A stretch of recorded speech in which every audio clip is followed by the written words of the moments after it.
أعوذ بالله من الشيطان الرجيم. بسم الله الرحمن الرحيم. ولقد أرسلنا إلى أمم من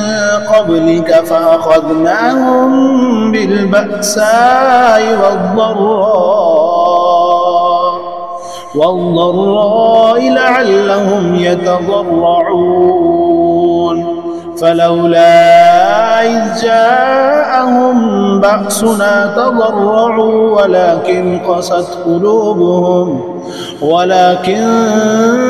قست قلوبهم وزين لهم الشيطان ما كانوا يعملون فلما نسوا ما ذكروا به فتحنا عليهم أبواب كل شيء حتى إذا فرحوا بما أوتوا أخذناهم بغتة فإذا هم مبلسون فقطع دابر القوم الذين ظلموا والحمد لله رب العالمين.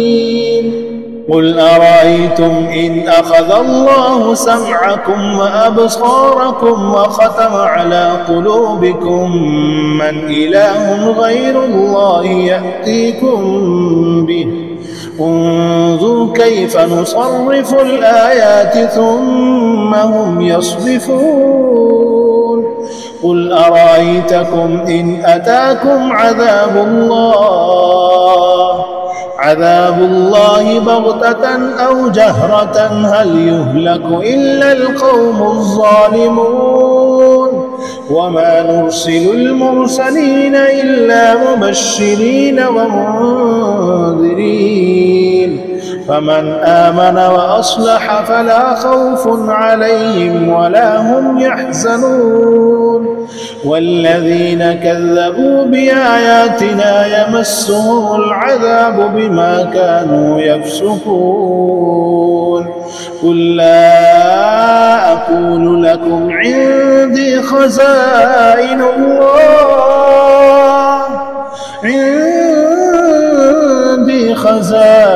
الله ولا أعلم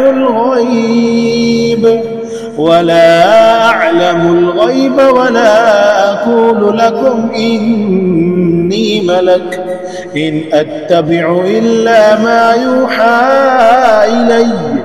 قل هل يستوي الأعمى والبصير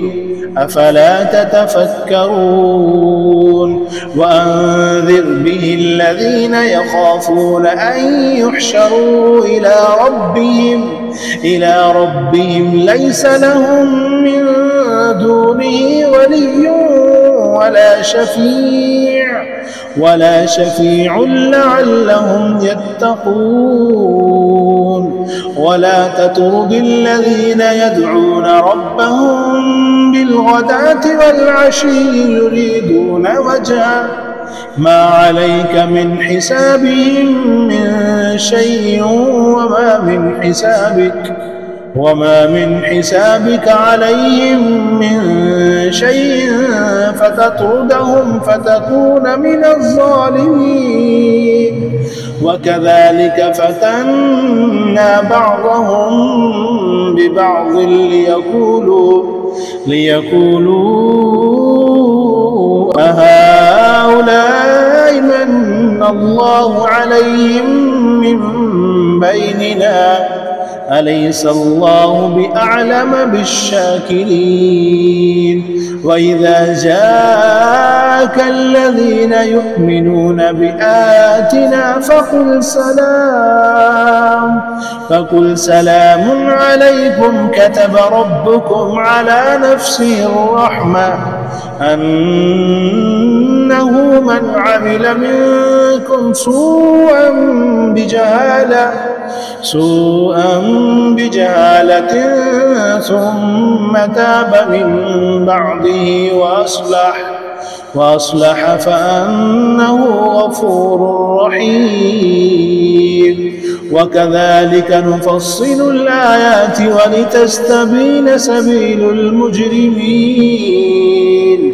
قل إني نهيت أن أعبد الذين تدعون من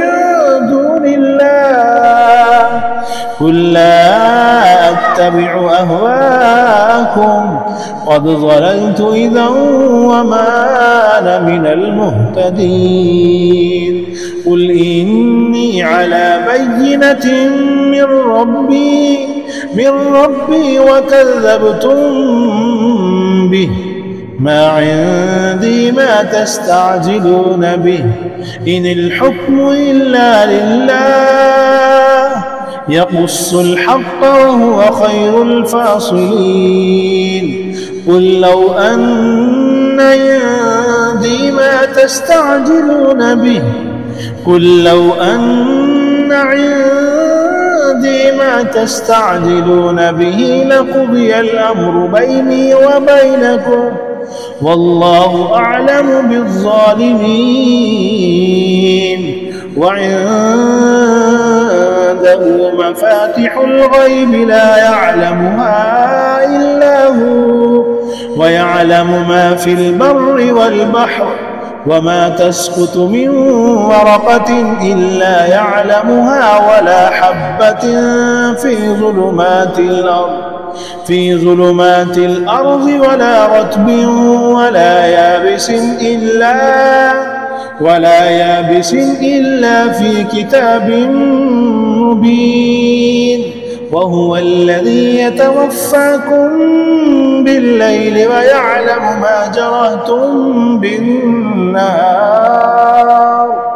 ويعلم ما جرحتم بالنهار ثم يبعثكم فيه ليقضى أجل مسمى ثم إليه مرجعكم ثم ينبئكم بما كنتم تعملون وهو القاهر فوق عباده ويرسل عليكم حفظا حتى إذا جاء أحدكم الموت توفته رسلنا وهم لا يفرطون ثم ردوا إلى الله مولاهم الحق ألا له الحكم وهو أسرع الحاسبين قل من ينجيكم من ظلمات البر والبحر تدعونه تضرعا وخفية لئن أنجانا من هذه لنكونن من الشاكرين قل الله ينجيكم منها ومن كل كرب ثم أنتم تشركون قل هو القادر على أن يبعث عليكم عذابا من فوقكم أو من تحت أرجلكم أو يلبسكم شيعا ويذيق بعضكم بأس بعض انظر كيف نصرف الآيات لعلهم يفقهون وكذب به قومك وهو الحق قل لست عليكم